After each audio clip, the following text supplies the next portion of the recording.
نیت فرما رہے آپ بھی نیت کر لو بیعت کی. اللہم صلی علی رسولہ الکریم. اما بعد فاعوذ باللہ من الشیطان الرجیم. بسم اللہ الرحمن الرحیم. ان الذين يبايعونك انما يبايعون الله يد الله فوق ايديهم فمن نكث فانما ينكث على نفسه ومن عفا ما عليه الله فسيؤتيه اجرا عظيما. قال تعالى يا ايها الذين امنوا اتقوا الله وكونوا مع الصادقين. قال النبي صلى الله عليه وسلم المرء على دين خليله فلينظر احدكم من يخالل او كما قال عليه الصلاة والسلام. صدق اللہ و صدق رسولہ النبی الکریم. کہو یا اللہ تعالی ہم توبہ کرتے ہیں شرک سے، کفر سے، بدعت سے، تمام چھوٹے بڑے گناہوں سے، خاص طور پر بدگمانی سے، بد نگاہی سے، غیبت سے. وعدہ کرتے ہیں 5 وقت کی نماز پابندی سے پڑھیں گے، رمضان کے روزے رکھیں گے، فرض حج کریں گے، فرض زکوٰۃ دیں گے.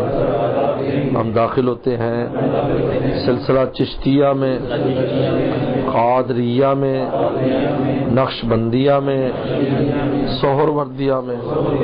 یا اللہ تعالی چاروں سلسلوں کے بزرگوں کی برکت سے ہماری توبہ اور بیعت کو قبول فرما، خاتمہ ایمان پر فرما.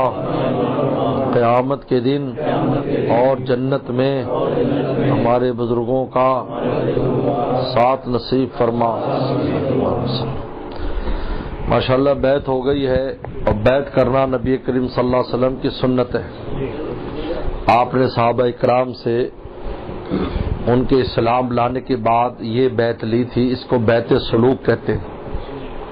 سلوک عربی زبان میں چلنے کو کہتے ہیں، اور شریعت میں سلوک کہا جاتا ہے وہ شخص جو اللہ کی طرف جانا چاہتا ہے، اللہ کی طرف چلنا چاہتا ہے، تو چاہتا ہے کہ میں اللہ کی طرف جاؤں. جس کو ففروا الی اللہ کا قرآن نے کہ فرار اختیار کرو اللہ کی طرف. یہ پاؤں سے چلنا نہیں ہوتا، یہ دل اور روح سے چلنا ہوتا ہے. اس میں آدمی بیٹھا ہے لیکن اس کا دل اور روح اللہ کی طرف چلتی ہے. یہ اور روح کی بہت پرواز ہے، کہیں سے کہیں چلی جاتی. آدمی سو جاتا ہے تو حدیث شریف میں آتا ہے جو باوضو سوتا ہے تو اس کی روح عرش کے نیچے جا کے سجدہ کرتی ہے. اندازہ کیجیے کہاں سے کہاں چلی گئی. اس کا کنیکشن رہتا ہے جسم کے ساتھ، لیکن روح چلی جاتی ہے. خواب اسی طرح دیکھتا ہے. جو روح آوارہ پھرتی ہے تو رستے میں کوئی اس کو چیز نظر آتی ہے، کبھی اپنے مل جاتے ہیں، کبھی خوفناک چیز مل جاتی ہے. تو اس روح اور دل کے چلنے کا نام سلوک ہے. تو سالک کہتے ہیں جو اللہ کی طرف چلنا چاہتا ہے. تو رسول اللہ نے یہ بیعت لی، اس کو بیعت سلوک کہتے ہیں. اور یہ بات حضرت شیخ الحدیث مولانا زکریا رحمۃ اللہ علیہ نے اور حضرت نواب صدیق حسن خان قنوجی رحمۃ اللہ علیہ نے لکھی بخاری کی شرح میں کہ یہ بیعت سلوک رسول اللہ نے لی. تو یہ بیعت کرنا سنت ہے اور اپنی اصلاح کروانا فرض ہے. یہ بیعت کا مقصد یہ ہوتا ہے کہ ہمیں جو روحانی بیماری ان کا علاج ہو جائے، اور ہم جس مقصد کے لیے دنیا میں ہیں وہ ہمارے سامنے ہر وقت رہے کہ آخرت بنانا اور اللہ کو راضی کرنا. تو اس کے لیے یہ بیعت ہوتی ہے، بزرگوں سے تعلق پیدا کیا جاتا ہے. تو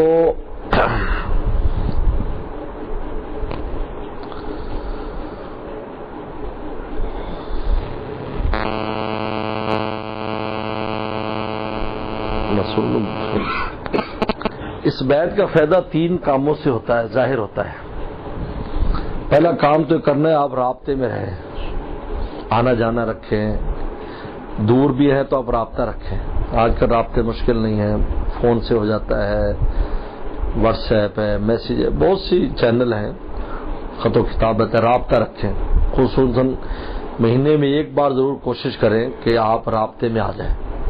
اگر اگر آپ قریب ہیں، کہیں زیادہ دور نہیں ہیں، تو ملاقات کی کوشش کریں کہ آپ محفل میں آئیں، مجلس میں آئیں، کیونکہ صحبت سے کام بنتا ہے۔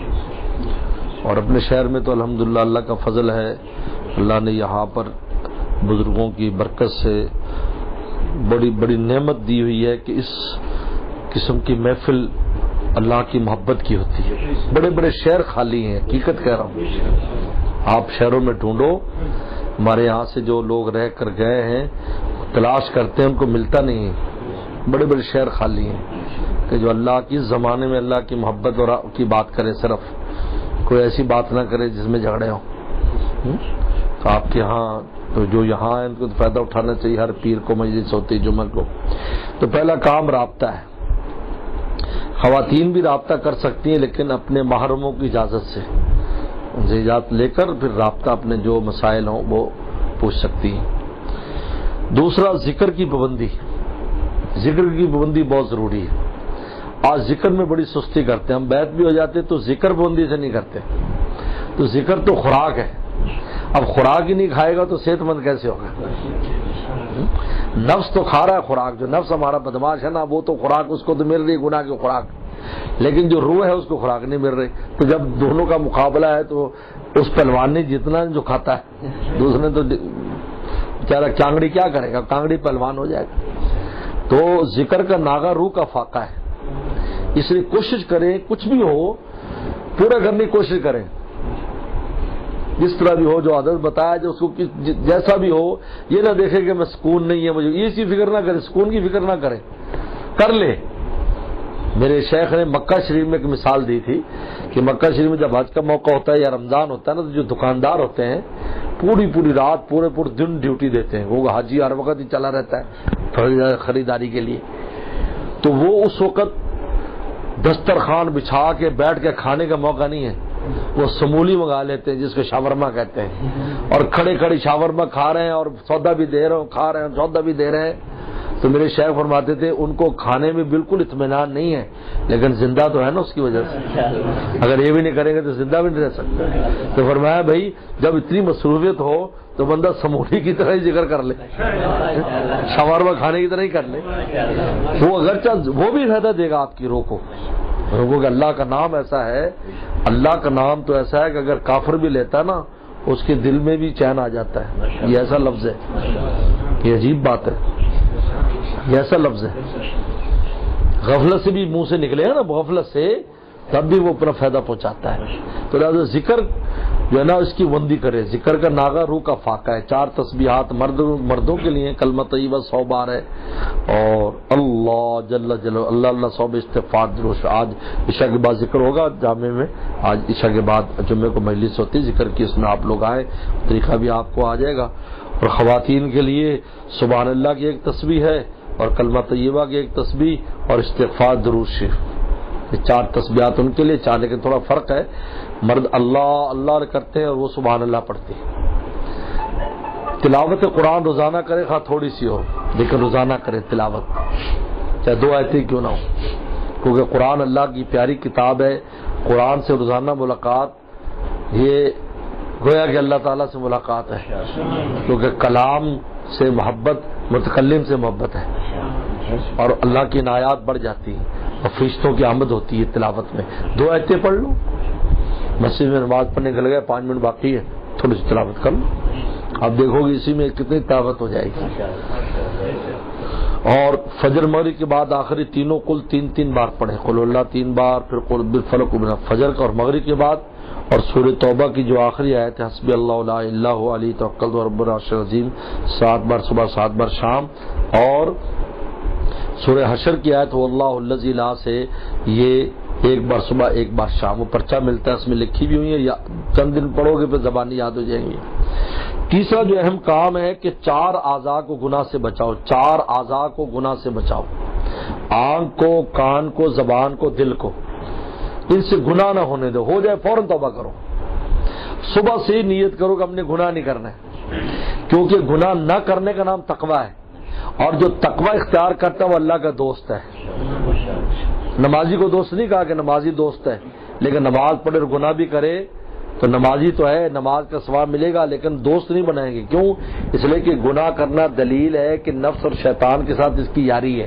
تو جو اللہ کے دشمن سے یاری رکھے گا اللہ اس کو رازداری نہیں دیں گے.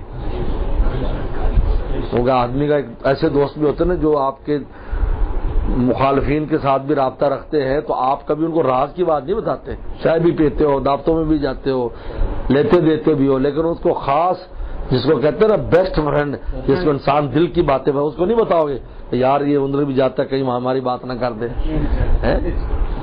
اللہ نہ ہر سینہ نہ رازدانی دہن، اللہ ہر سینوں کو رازدانی نہیں دیتے. نہ ہر دیدہ نہ دیدہ بانی دہن، ہر آنکھ کو انسان ایسا اللہ آنکھ نہیں دیتے کہ وہ دنیا کو عبرت کی نگاہ سے دیکھے. اس لیے گناہ سے بچنے پوری کوشش کرے اور توبہ استغفار کرے. اگر ہو جائے اللہ معاف کر دے، میں نے آنکھ خراب کر لی، میرے کان میں ایسی بات کر لی، زبان سے کہہ دل میں اللہ مجھے معاف کر، فوراً معافی مانگ لے اللہ تعالیٰ سے.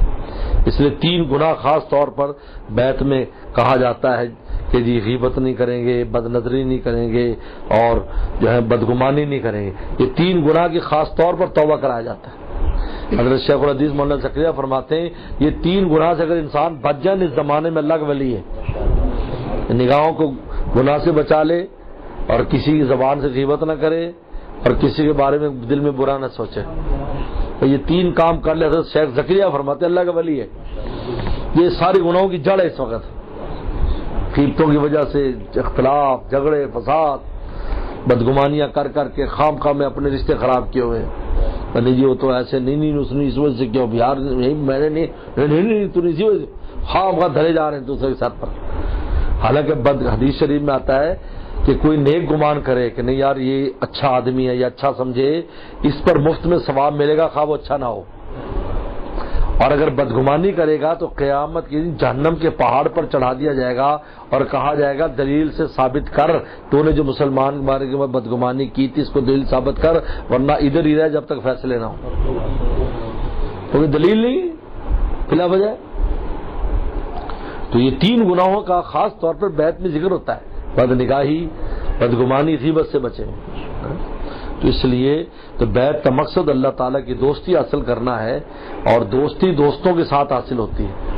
حکیم الامت فرماتے ہیں آج تک وہ اللہ کا ولی نہیں بنا جب تک ولی کی صحبت نہیں اٹھائی، اور کوئی صحابی نہیں بنا جب تک نبی کی صحبت نہیں اٹھائی. امام بخاری کتنا بڑا آدمی ہے لیکن صحابی نہیں کہلائے گا کوئی نبی کی صحبت نہیں اٹھائی. لاکھ بخاری جمع ہو جائے صحابی کا مقابلہ نہیں کر سکتے صحبت سے. اور صحبت کے لیے بیعت کی جاتی ہے، صحبت کے لیے ذکر اذکار ہے. تو شیخ کا کام کیا ہے؟ دعا کرنا اور فیض پہنچانا، دعا کرنا اور فیض پہنچانا. اور آگے سالک اور مرید کا کام ہے ذکر اذکار کی پابندی کرنا اور گناہ سے بچنے کا مجاہدہ کرنا. تو یہ چیزیں مل جاتی ہیں منزل پر پہنچ جاتا ہے. دل خود ہی بتاتا ہے، آپ کا دل آہستہ آہستہ خود ہی اس بات کو بتائے گا چند دنوں میں کہ ہمیں اللہ تعالیٰ کے ساتھ کیا تعلق نصیب ہو رہا ہے. یہ دل بتائے گا، 1-2 دن میں نہیں، آہستہ آہستہ بتائے گا. جیسے ہمارا بچہ آہستہ آہستہ بڑا ہوتا ہے لیکن روزانہ انچی ٹیپ سے دیکھیں گے تو کبھی پتہ نہیں چلے گا. 6 مہینے بعد کپڑے چھوٹے ہو جاتے ہیں اس کے. اسی طرح ہے روح بھی اسی طرح آہستہ آہستہ بچے کی طرف بڑی ہونا شروع ہو جاتی ہے. جب کسی اللہ والے تعلق ہو، یاد رکھو اس کے بغیر روحیں سب بچہ ہیں. جب بڈھا بھی ہے نا اس کی روح بچہ ہے، یاد رکھو اس کی روح بچہ ہے. اسی لیے تو بچوں والی حرکتیں کرتا ہے اور گناہوں کی جنہیں شیطان کے پیچھے رکھتا ہے. جب جس طرح دشمن بچوں کو ٹافی دے کر اغوا کر لیتا ہے اس طرح شیطان گناہوں کی ٹافی دکھا کر بڑی بڑی عمر میں بڑی. ابھی کل ایک دوست آیا رو رہا تھا، 85 سال اس کے باپ کی عمر ہے، 85 سال ابھی شراب پیتا ہے اور گھر میں ببو سے کہتا ہے کہ مجھے شراب فریج میں سے کم بخت چل بھی نہیں سکتا کہ مجھے پلاؤ. کہتا ہم اس باپ کے ساتھ کیا کریں؟ میں انداز کیجیے کل کی بات ہے.